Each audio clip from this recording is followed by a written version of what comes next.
Great, it had to go blurry right there. Well, anyway, what a way to start the holiday, huh? Alright, happy Halloween, everybody. And, well, for the occasion, I have an appropriate enough animated movie to review. So, yeah, I was hoping to be able to review this movie for the occasion. I thought I might end up reviewing it a little earlier in the month, but there's been some issues here and there. But yeah, I was determined to review this one before before the month was up, before it was too late. So yeah. So let's celebrate Halloween by talking about Mad Monster Party. So this is another film from Rankin Studios. Yeah, basically it's well, you know how they're well known for doing like holiday specials, mostly Christmas, but they might occasionally do like Easter specials or something. I'm gonna cough into my cape.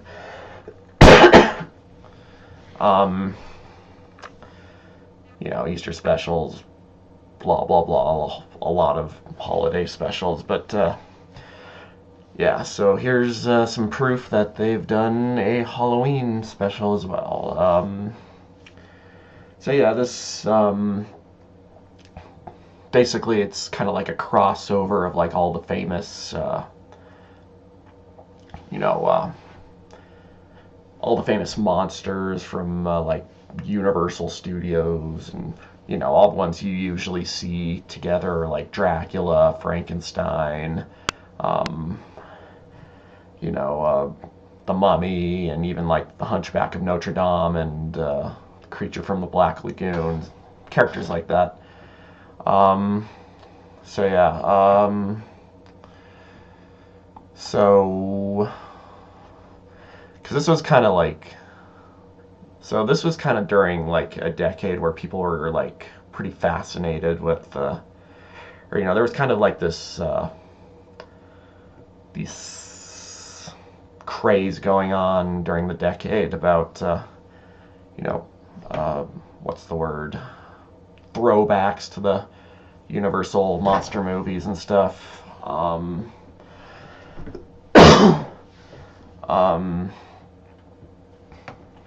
Yeah, because we got like the Monster Mash. There was like those Hammer horror movies that they like did their own versions of Dracula, starring Christopher Lee and Peter Cushing. It's kind of what started those guys' careers. What else? Yeah, there was a bit of an old Universal throwback monster movie thing going on during that time period.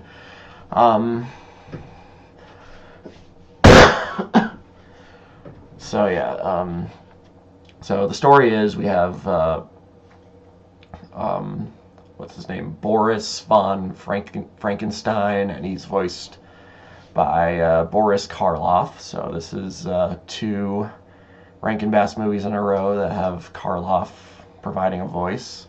And I will say I really do love Karloff's performance in this one. I didn't think too much of his performance as the Rat in Daydreamer, but I have read some people like praising him. Yeah, I didn't think too much of it.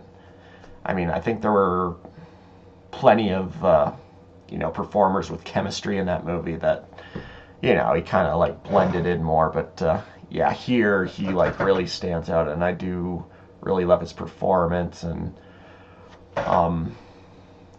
and you know, I'll get to like praising like the character and his design and stuff later, but yeah. So the story is basically just call him Boris Karloff. You might as well.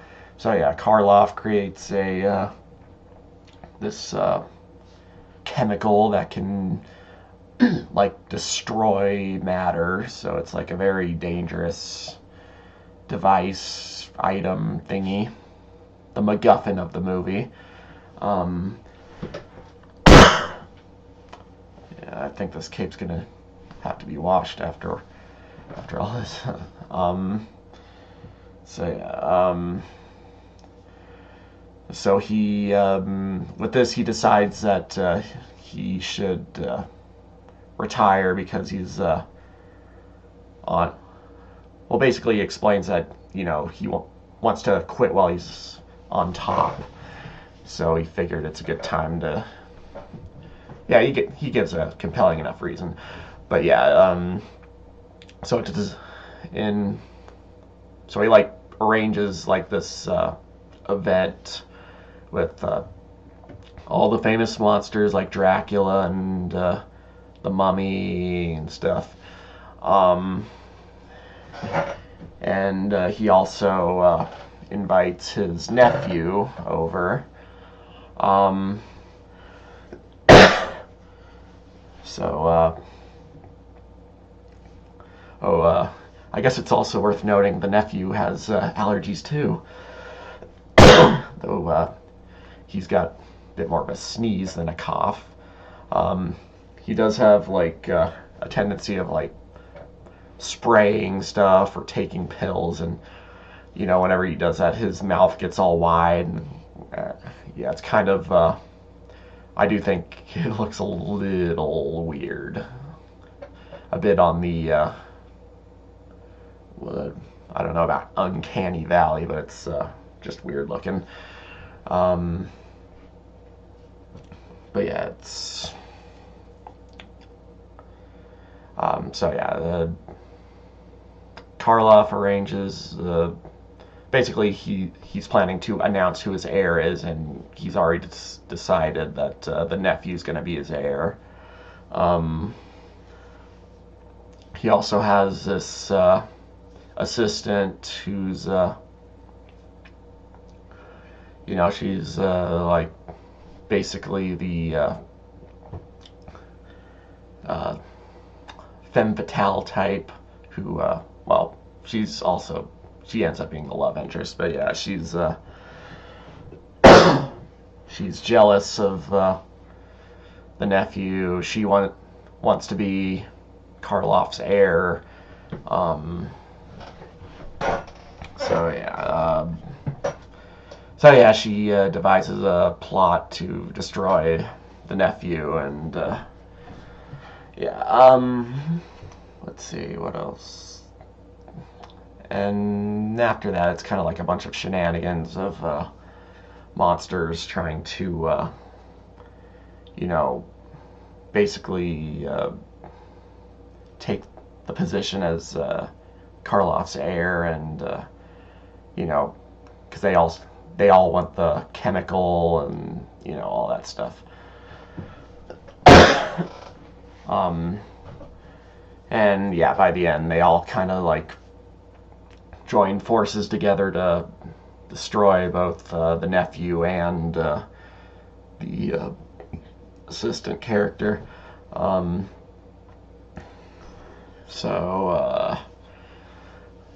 then this other monster like comes in at the end, and they have to fight it. It's literally called It, not to be mistaken with the clown from that Stephen King novel. Basically, It is King Kong. It's kind of hard to like go into like all the details of the story, but overall, I think it's pretty well told. I think it's a pretty good story, and you know they do take as much advantage as they could with the concept. Yeah, I think yeah, I think they have a nice story going on. Yeah, I like, yeah. um, so yeah, I did. The voice acting was really good. Um, aside from Karloff, we have Phyllis Diller voicing the Bride of Frankenstein, and then let me see if I can. Is this gonna stop the video? No. Okay. Let's see. Her name is Gail Garnett. She's a singer, clearly, because her voice performance wasn't like, yeah, she wasn't like a great voice actress, but she still had a lot of charisma as well, and yeah, you can tell they mostly had her in this one for her singing voice. Um, um, but aside from those three, all of the voices in this movie are by Alan Swift. I know very little about that voice actor, but I do really need to give him a lot of credit because, he voices like literally like almost every single character in this movie he does the voice for, and it's like, yeah, every voice is unique and distinct, and yeah, they they really or yeah, I gotta give him a lot of props for just his vocal range, and this is before like Paul Frees became Rankin Bass's voice acting pet, basically. Um, so I feel that maybe they should have had Swift on for more of their projects. Um, but yeah, I think overall the voice acting in this one was really good.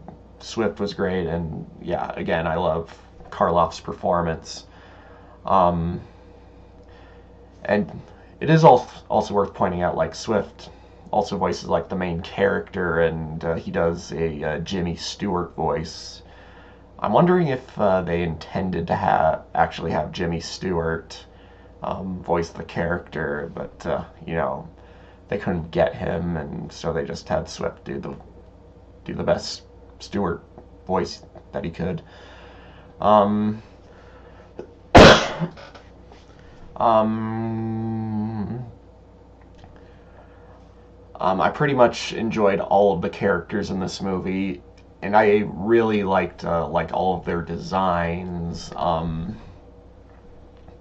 like the monsters in particular, and Karloff's character. They all look really, really nice for by Rankin Bass standards. Yeah, and they all have a lot of personality, and we have this zombie guy who's supposed to be Peter Lorre. I wonder if they intended him to be in this too. Um, uh, Anything else well, I mean, I still have a couple things to say. And I do gotta give Rankin Bass credit because, like, I don't really consider them very good animators, but I do love, like, yeah, I gotta give it to them for their innovation because they, like, despite the limited animation, like, they still give the characters a lot of personality, and you know everyone's like really alive in this one, and like some of the characters, even though they don't talk, like for instance, it has a nice scene when he's introduced, and you do get he's just got a nice character moment without even talking.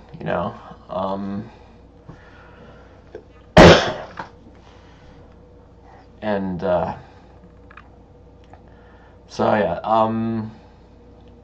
those are all the positives I can think of here. As for the not so positives, the main issue with this movie is that it is slow. Like, Rankin Bass's animation can be slow at times, um, and yeah, there's some really slow.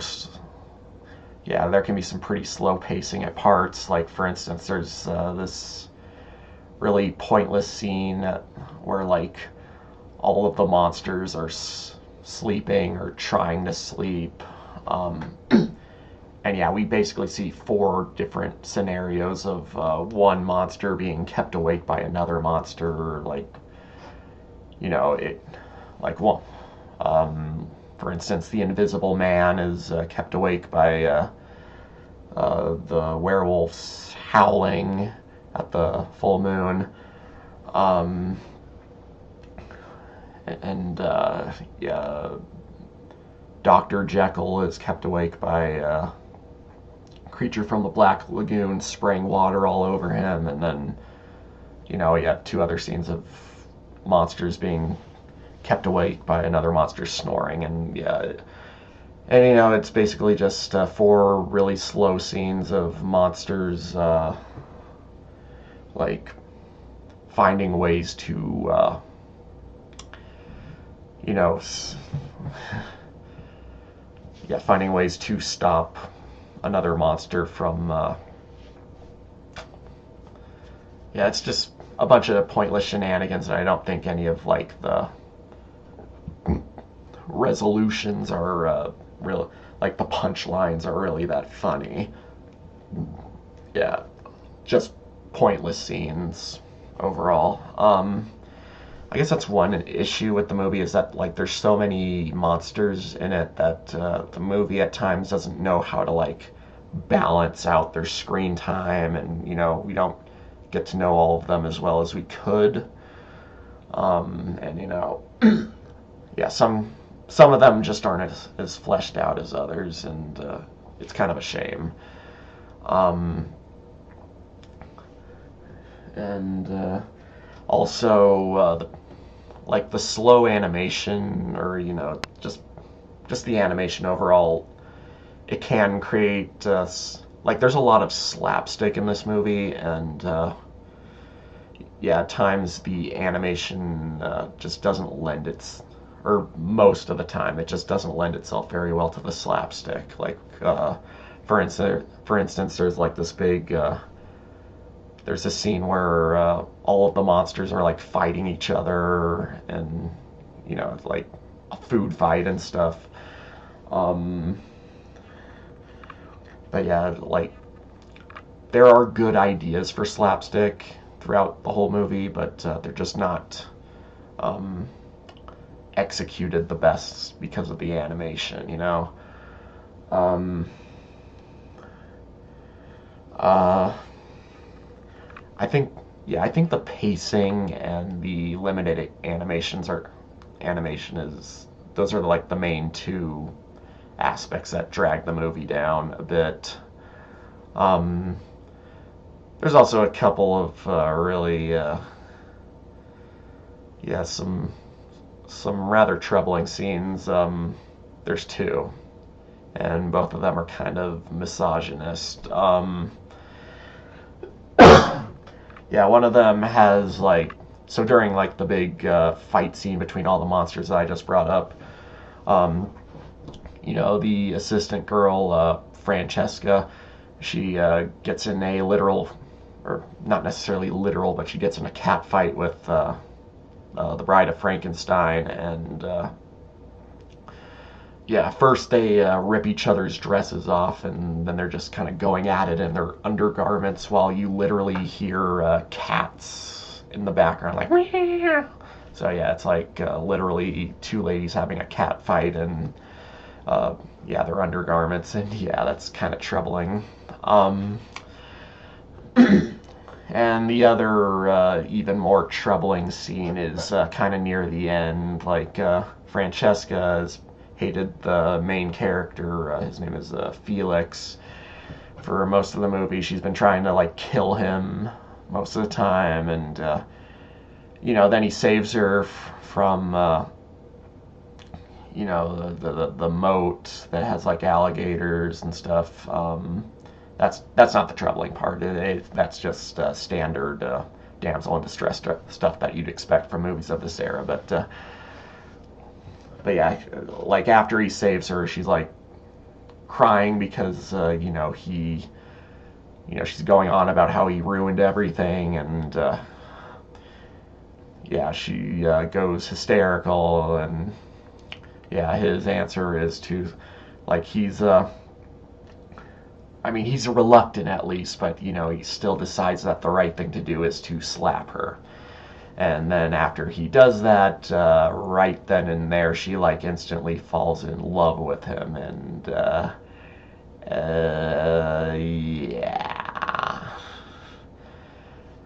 yeah, I think Tennille and Sean are going to have a field day with that scene once they get to this movie, I do believe.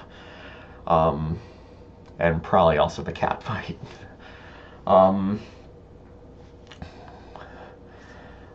Anything else? Yeah, I think the movie could be better paced, but I think it's got a really enjoyable story, and it is good enough to like keep you invested throughout. Um, um, yeah, it's flawed, but for what it is, I still quite enjoy it. Honestly, I'm not sure which movie I like more, this one or Willie McBean. Um, I think Willie McBean had a much better pacing, but at the same time, like, this one's got a lot more focus on the story, and it's kind of a more compelling story overall. I just really like the concept and everything. Not just the concept, but what they do with the concept, the story they create from it. I might say that I like this one just a little bit more than Willie McBean, but it's they're kind of two different movies, and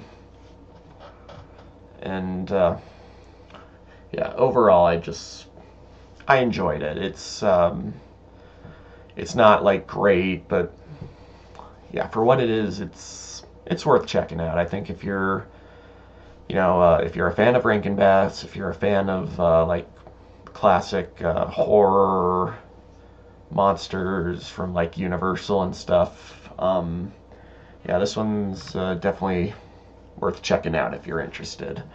Um, I'm not sure if you'll come to the same appreciation that I did, but yeah, I like it overall. It's just not perfect by any means. Um, and I know it's kind of got a cult following. It's probably one of the more notable of Rankin Bass's works without being, or Rankin Bass's movies without being one of their more well-known works. Because yeah, I will say this: like seeing these older movies of theirs, and like comparing them with like all the fluffy kiddie stuff that they make in like the 70s. Um, I can see that they did seem to have a lot more passion in the 60s. Not that I don't like enjoy some of their Christmas specials, like Rudolph, Santa Claus is Coming to Town, Little Drummer Boy, stuff like that. I still have a lot of appreciation for those, even though I know they are still kind of fluffy kid stuff. But still, I do I do like seeing some slightly riskier stuff from them. Yeah, it's cool to see. Yeah, it's cool to see these kinds of works. Um, yeah. Is there anything else I gotta add? Uh, I got nothing for now, but yeah, if there's anything else, I'll put it in the comments. So yeah, I guess I give this a 7 out of 10, and that's about it. Mash it and smash it, signing off, and happy Halloween. Shame I couldn't get fake fangs for. It would have muffled my voice anyway.